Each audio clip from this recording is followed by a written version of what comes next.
있습니다. 감독님이 먼저 말문을 여셔야 될 것 같은데요. 그 영화를 봐도 초반부에 알 수 있는데 방을 보면 그 그림 그리는 사람이 이 집에 살고 있구나 이런 걸 알 수 있는데 석고상도 보이고 그 감독님 방이죠. 네. 그래서 그 원래 미술 학도이셨던 걸로 알고 있는데 이제 미술 학도로서 이게 또 첫 작품으로 영상 작품으로 저는 알고 있는데 영화를 하시게 된 계기 결국 첫 작품인 이 작품이 이제 어떻게 시작됐는지에 대한 얘기가 이제 겹치기도 할 것 같은데요. 먼저 말씀을 좀 해주시죠. 일단은 영상 만들기 전에는 그림을 좀 그렸었고요. 그림도 그리고 이래저래 여러 가지 하다가 학교를 저는 좀 늦게 들어갔어요. 미술을 했는데 그리고 오래 다녔고 중간에 많이 여러 가지로 휴학도 많이 하고 했었는데 장 보러 가는 날 같은 경우는 그 휴학하는 과정에서 이제 찍었던 거고 그 당시에는 제가 그런 걸 좀 많이 갈구를 했던 것 같아요. 뭔가 믿을 수 있고 신뢰할 수 있는 어떤 관계라든지 아니면 제가 작업을 대했을 때도 어떤 태도에 있어서 좀 더 뭔가 좀 더 진실하게 할 수 있는 것들을 좀 많이 찾았던 시기였었고 그러다 보니까 가족을 찾게 됐던 것 같아요. 그리고 그걸 찍으면서 제 스스로도 좀 마음이 좀 편해지는 것들이 있었고 그런 어떤 계기가 돼서 이제 카메라를 들게 됐고 부모님하고 좀 찍어보고 싶다라는 생각을 좀 가졌던 것 같아요.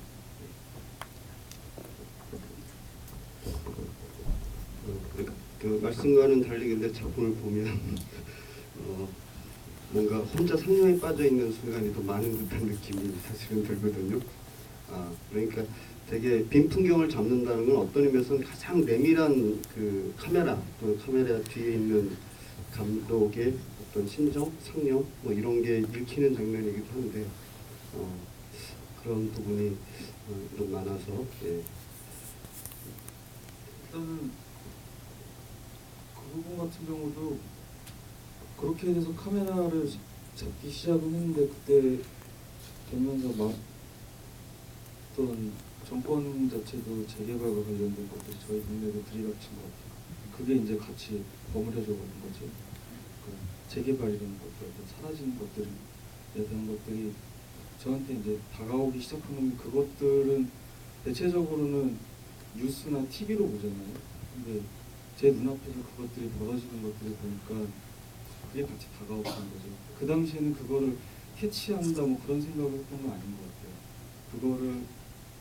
그게 다가와서 그것들에 대한 어떤 감정들이 저한테 불러왔던 거죠. 그것들이 이제 저희 부모님을 바라봤을 때 제 마음이나 혹은 부모님이 저를 생각하는 마음이나 저희 동네의 어떤 풍경들이 같이 함께 맞물려오면서 이제 영상을 만들었었던 것 같습니다.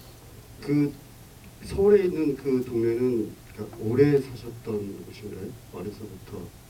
제가 뱃속에 있을 때부터 있던 집입니다. 그리고 그 집은 원래는 왜 아기 공룡 둘리 보면은 그 스레이트 가옥 있잖아요. 약간 단층짜리, 2층짜리 집. 원래 그런 형태의 집이었는데 이제 제가 초등학교 1학년 때 이제 공사를 해서 그런 이제 3층 반지하진 그런 옥탑방 집을 이제 지은 거고 계속 같은 집에서 지냈었고. 그럼 잘가시네요. 전세 아니고 잘가시네요. 예, 아버님 소유시죠? 그렇죠. 참, 모태 자가로군요. 예,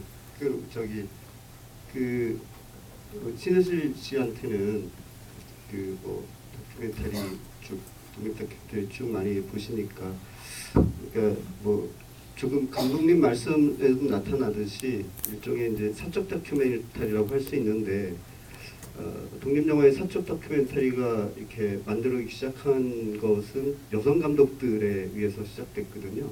근데 어느 순간 이제 남성 감독들도 한두 편씩 작품이 나오는 것 같습니다. 그 맥락 안에서 이 정보로 가는 날이 갖고 있는 뭐 특성이랄까, 특징이랄까, 뭐 이런 부분 좀 말씀을 좀 해주시죠. 먼저 감독님 말씀 들으니까 이건 뭐 웃자고 하는 얘기를 시작하면서 엊그제 안 그래도 그 둘리 캐릭터가 30주년이라는 엊그제 뭐를 봤는데, 그래서 김수정 작가님 인터뷰를 봤는데 마침 감독님이 그 본인이 살아오신 궤적, 어머님 뱃속에서부터 살아오신 그 공간과 시간들을 아기 공룡 둘리에 이제 비교하시는 걸 듣고 지금 잠깐 이렇게 약간 뭔가 이렇게 통하는 징조인가 뭐 그 생각이 들었고요. 아기 공룡 둘리 30주년과 그런 의미에서 이제 사적 다큐들이 최근에 많이 만들어지는 것 과거보다를 그 맥락 속에서 비교를 해본다면 먼저 변성찬 선생님께서 말씀하신 것처럼 예전에는 여성 감독이 훨씬 이제 사적 다큐멘터리를 실제로 많이 만들었던 것 같아요. 이게 아마 제 기억으로는 뭐 2000년대 초반 그때부터 많이 나왔던 것 같은데, 당시에 뭐 지금 기억나는 영화로는 그 유지숙 감독의 뭐 10년 SF 조선 2001년이었나 그런 영화들, 혹은 그 이후에 이제 나온 그 정호영 감독님 엄마를 찾아서, 뭐 윤미래 감독님 엄마, 또 조금 뒤에 뭐 경순 감독님 쇼킹 패밀리도 있었고, 확실히 그 여성 감독들의 작품이 많았던 것 같아요. 근데 또 아까 시작 전에 잠시 셋이서 얘기를 나누다가 그 유지숙 감독님 작품이 2001년으로 기억하는데 10년 동안 쭉 이렇게 학생 때부터 지금은 그 작품과 비슷한 시기에 실제로 그 남성 감독님이었던 김희철 감독님의 그 나의 아버지도 2001년이었던 걸로 기억하거든요. 그래서 실제로 사적 다큐멘터리라는 흐름이 비슷한 시기에 시작되기는 했었는데, 이게 어떤 한국 사회 전체의 이제 정치적, 경제적, 문화적 지형 변화랑도 당연히 상관이 있다고 다들 생각하시는 걸로 알고 있고, 그래서 사실은 가장 사적인 것이 가장 정치적인 것이다라는 명제도 흔히 있듯이, 실제로는 어떤 형식의 변화였지 전체적인 흐름이 확 바뀌지는 않았지만, 그 중에서도 특히 여성 감독의 다큐멘터리들 같은 경우에는 그 중에서도 어떤 여성주의적 문제의식으로 가부장제라든지 혹은 또 그 가족제도 뭐 그런 부분들, 일종의 섹슈얼리티와 문화적 정치의 더 미시적인 정치의 영역을 많이 다루었다고 할 수 있을 것 같고, 그것이 이를테면 그 정호영 감독님이나 윤미래 감독님 최근작 뭐 푸바 연인이나 아이들 이런 데까지 계속 줄기차게 이어지고 있다라는 생각이 들거든요. 근데 물론 또 경순 감독님처럼 그것이 사회제도라든지 그 성매매 이런 것으로 여러 가지로 더 직접적인 사회적인 영역, 혹은 우리가 흔히 제도 정치라고 얘기하는 거시적인 정치 영역으로 확대되는 경우도 있지만, 그 시절에 시작됐던 사적 다큐는 남성 감독들이 더 그런 경향이 많이 있었던 것 같아요. 그래서 김희철 감독님도 나의 아버지를 만들고 나서는 나의 아버지에서 이렇게 보여주시려고 노력하시던 한국 사회의 군사 문화라든지 남성 사회에서의 이런 문화들, 부조리함 이런 것들을 그 아들이 육사에 가기를 원하셔서 이렇게 괴로워하시던 아버님의 모습, 그 이후에 일어날 수 있는 한국 사회에서의 군사 독재 체제나 분단 이런 것들로 모순적인 사건이 어떤 폭발하는 그 접점으로서의 그 같이 육사 때 이렇게 면식이 있던 김은중의 살인 사건 이런 것들을 줄기차게 그 뒤에 진실의 문이나 사랑할 수 없는 시간 이런 걸로 사적 다큐멘터리를 넘어서서 이제 확장하는 방식들이 과거에는 이렇게 약간 성찰을 그런 식으로 좀 거칠게 제가 얘기하자면 당시의 경향들을 얘기할 수 있을 것 같은데 최근에는 아까 뭐 그것이 세대의 영향인지 모르겠다고 말씀드렸는데 사실은 좀 역전되기도 한 것 같아요. 그러니까 이 그 장보러 가는 날을 보면 원태훈 감독님도 이 원저 풍경이 다가와서 어떤 그런 감정들을 이렇게 주고 재개발도 뭐 산이 깎이는 큰 재개발도 있지만 동네의 변하는 모습들 이런 것들 그 풍경들이 자연스럽게 이제 다가와서 담게 되었다라고 하셨잖아요. 그래서 더 사적이고 미시적으로 이렇게 깊숙이 들어가는 경향이 있는데 또 다른 최근에 또 여성 다큐멘터리스트들도 사적인 소재들, 가족들을 사용한 소재들을 많이 다루고 있죠. 근데 오히려 그 이를테면 그 얼마 전 비슷한 시기에 나왔던 강유라람 감독님의 모래라든지 혹은 그 성경화 감독님이 그 자식이 대통령 되던 날 이런 마찬가지로 아버님들이나 어머님이 등장하시는 영화들 보면 그러니까 아까 그 시작 전의 편 성찬 평론가도 얘기하셨는데 또 시작 때도 말씀하셨듯이 굉장히 침묵하고 말을 아끼고 언어보다는 이제 이미지로 구성되어 있는 영화가 장보러 가는 날임에 비해서 그 방금 제가 언급한 최근에 두 여성 감독님들의 영화는 가족들이 대화로 많은 부분들을 그런 생각이나 감정들을 나누는 과정들을 포함하고 있고 그 영화의 수행적인 이제 과정 자체가 그런 것들로 구성되어 있고 또 소재도 가족을 경유해서 사실은 한국 사회에 굉장히 뜨거운 직접적인 문제들 이를테면 그 자식이 대통령 되던 날에서는 지역 감정이라든지 제도 정치로 환원되는 대통령 선거라든지 그런 부분들을 바로 직격탄으로 건드리고 있고 강유가람 감독님의 모래 같은 경우에도 최근에 문화 연구자들이 한국 사회의 어떤 경제적 중층적 모순으로 가장 각광받는 연구 소재인 아파트 그것도 강남의 아파트 이런 것들을 바로 건드리고 있어서 오히려 과거의 초반에 사적 다큐멘터리가 시작되던 시기와는 제가 거칠게 대입했던 어떤 성차, 성역할 그런 어떤 주도적인 분위기, 방법론과는 오히려 지금 역전된 양상을 보이기도 하는 것 같거든요.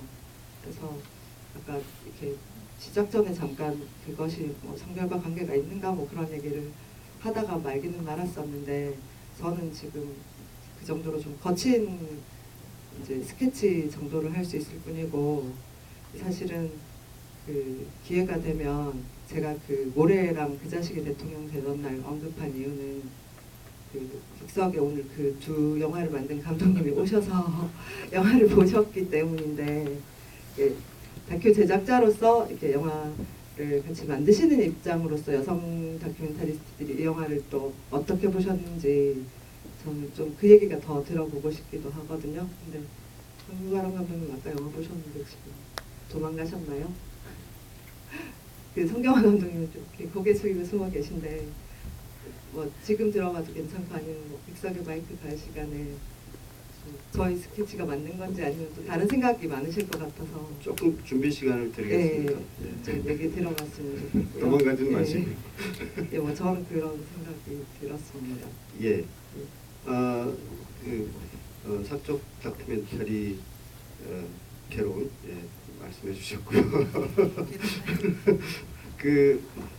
근데 저는 제 입장에서는 이제 이 영화를 딱 보면 제일 겹쳤던 영화가 가장 최근 영화로는 정재훈 감독의 호숫길하고 그 다음에 아까 말씀하셨던 김희철 감독의 나의 아버지하고의 중간 어디쯤에 있는 영화라는 첫 인상이 좀 그랬었거든요. 그러면서 오히려 이 아들이 만드는 그 사적 더 정확히 말하면 이제 그 가족에 관한 다큐멘터리를 첫 출발점으로 제가 기억하는 한에서는 김희철 감독의 제목에서 나타나듯이 나의 아버지인데 돌이켜 생각해 보면 그 영화는 굉장히 특이하게 굉장히 수다스러웠던 영화구나 이런 느낌이고, 그러니까 정재훈 감독의 호숫길이나 특히 이제 장 보러 가는 날을 보면 그래서 그 점에는 이제 일반화 시켜 보면 분명히 성차가 있는 것 같거든요. 그러니까 여성 감독들은 다큐멘터리 카메라가 대화의 매개이자 대화를 담고 있고 또 대화를 하기 위한 매개가 된다면 뭐 정재훈 감독의 호숫길도 그렇고 그 다음에 아까 그 이제 원 감독님 말씀은 이 장 보러 가는 날에 이제 두 가지 계기가 굉장히 사적인 것과 이제 때마침 진행됐던 동네 재개발 이런 것들이 이렇게 합쳐져 있는 다는 사실을 이제 알 수가 있었는데, 근데 정작 이제 그 두 가지 측면이 있는 것 같거든요. 이제 아까 말씀드린 대로 그러면서 나타나는 게 일종의 그 시각적 공간 다큐멘터리인데 그 공간이 특별하게 내밀한 감정으로 읽혀지는 이유는 그 공간이 곧 사라질 것이기 때문인데, 그러니까 그 호숫길 같은 경우는 자기가 어렸을 때 살아오던 공간만을 보여줘도 그 내밀한 감정이 이렇게 전달되어 오는 이제 그런 특징이 있는데 차이점이 있다면 이제 가족을 잡잖아요. 근데 아까 그 처음에 따져봐야 된다고 했는데 가만히 보면 이렇게 애교가 없는 스타일은 아닌 것 같거든요. 아버님인지 어머님인지 그 영어 공부하시는 거 이렇게 안경하고 지우개 하고 이렇게 해가지고 얼굴 모양 이런 컷들을 보면 상당히 그 이렇게 뭔가 다감한 그런 애교가 없는 스타일은 아닌 것 같은데 영화를 보고 있으면 진짜 말이 없어요. 사실은 이제 저는 개인적으로 자기 투사가 많이 되는 건지 제가 부모님하고 있을 때가 딱 그런 상태거든요. 그래서 더더욱이 나는 이제 성차의 문제가 더 크게 느껴지는지 모르겠는데, 그래서 다시 좀 질문을 드리고 싶은데, 실제로 일상에서의 생활 모습, 관계, 두 분 가족들 관계가 이제 그런 건지, 아니면 어떤 작품의 구성 논리나 작품을 통해서 전달하고 있던 어떤 정서의 핵심이 그렇기 때문에 어떻게 보면 이제 배제되거나 연출된 것인지 그게 사실은 상당히 궁금하거든요. 그러니까 정재훈 감독의 호숫길 같은 경우는 100% 저는 확신하고 있습니다. 실제로도 그럴 거라고 거의 그런 느낌이 영화상으로 보면 그렇게 느낌이 오는데, 장 보러 가는 날 같은 경우는 그게 좀 모호한 점이 있어요. 궁금하거든요. 그건 늘 얘기했던 것 같아요.